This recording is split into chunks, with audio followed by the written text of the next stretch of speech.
Hey folks, Real with John Ritlin. I'm John Ritlin. This is worst gimmicks slash characters in WCW. It's kind of like my WWE one and one I did on TNA Impact Wrestling, where I'm just basically going to talk about some of the worst characters in my own opinion. And these are also from comments, and I did not write them down for this time. But some of these are either from Black Fox with 2X's86 or Jamie Mitchell on YouTube. They left a comment in, I believe, the first part of my WWE video. So thank you very much for that. I'm sorry I didn't write this down exactly, but I agreed with them on how bad these characters were. So here we go. Basically, these are going to go between 10 and 15 minutes. And I'm just going to do brief synopsis. And if I get on a rant, then I just do a second part.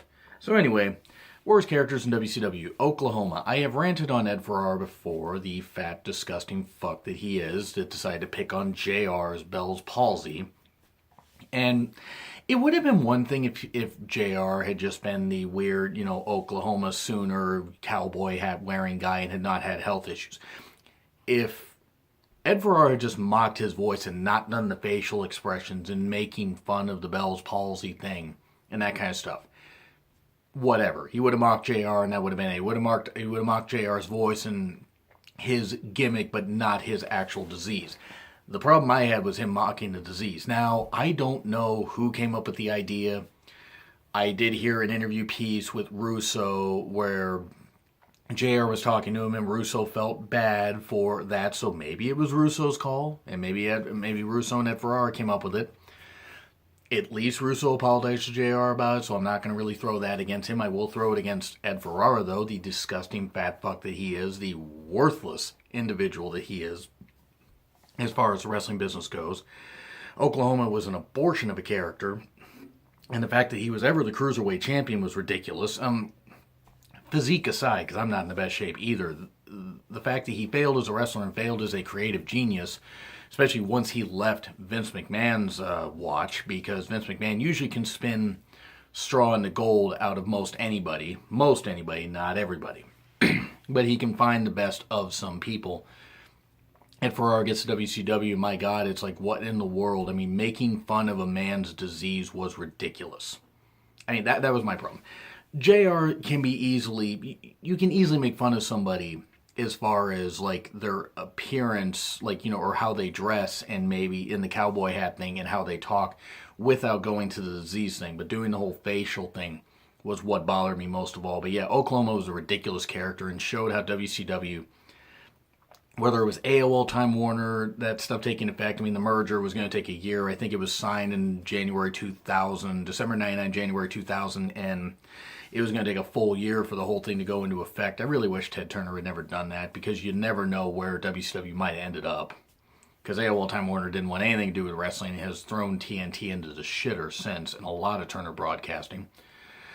But yeah, Oklahoma, ridiculous character, hate him.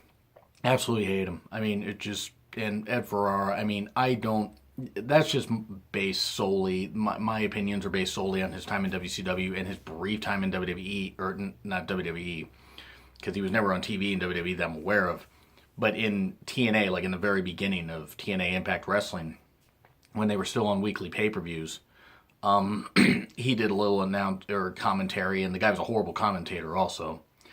But now we go to the ding-dongs, because Jim Herd was a fucking idiot. I mean, my God, Jim Herd was an idiot. The guys were masked. It was like Los Conquistadors, only worse, and somehow more moronic.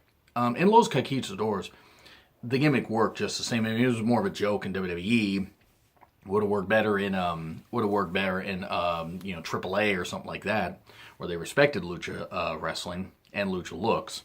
But the ding-dongs, I mean, guys that had bodysuits and stupid masks that were like bells, and bells stitched or, embroidered onto their outfits, and they had bells that they carried to the ring, and that they dinged in the corner. I mean, what?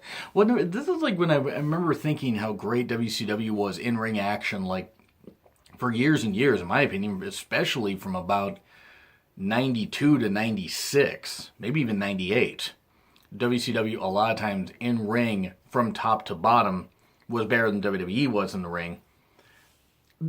Except for maybe main events. Main events, usually WWE's main events, and right undercard main events undercard matches delivered, but the lower card matches for WCW always delivered. That's my opinion. I'm sticking to it. But then I see stuff like the Ding Dongs. I'm just like, oh my God, this is ridiculous. How in the blue hell was this ever greenlit? But it proved, like what Jim Cornette said, that Jim Herd was a fucking idiot. And Jim Herd was an idiot. He was a pizza guy that got slid into running WCW.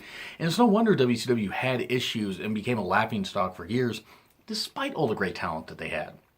Yeah, Ding Dongs were horrible. Nothing against the guys playing them. I mean, I don't know who the hell played them, at least off the top of my head. But, yeah, the Ding Dongs were a horrible gimmick. And now Mike Awesome, and this is not knocking Mike Awesome the person, he's no longer with us, sadly.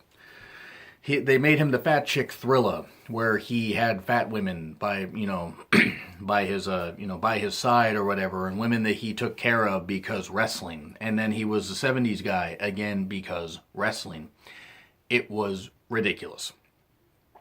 I mean, it was trashy, and it was trashy because of the whole fat shaming thing. Nothing wrong with it there's nothing wrong with it. Thin people, thin guys like big women. If big women like thin guys, if big guys like thin women, if thin women like big guys, nothing wrong with that. Nothing wrong with that at all. Or if big people like big people. It's just the way they presented it just clearly was fat shaming. It was ridiculous. And the whole that 70s guy thing, that was even worse. It's like Mike Awesome, at least he got a good amount of money from that 1 year in WCW because, Jesus.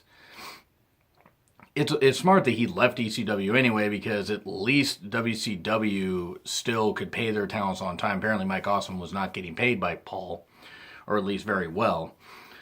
That was pretty ridiculous, and yeah, no wonder Mike Awesome became a laughingstock after that. He's not used well in WWE. I mean, he couldn't really adjust to being a guy he was 6'6", 6'7", and he was 270. He was really agile as hell. The problem is WWE didn't know really how to use him, and he also wasn't the giant that he was in ECW, and even WCW, where he, besides Kevin Nash and Sid, he was head and shoulders above a lot of talent.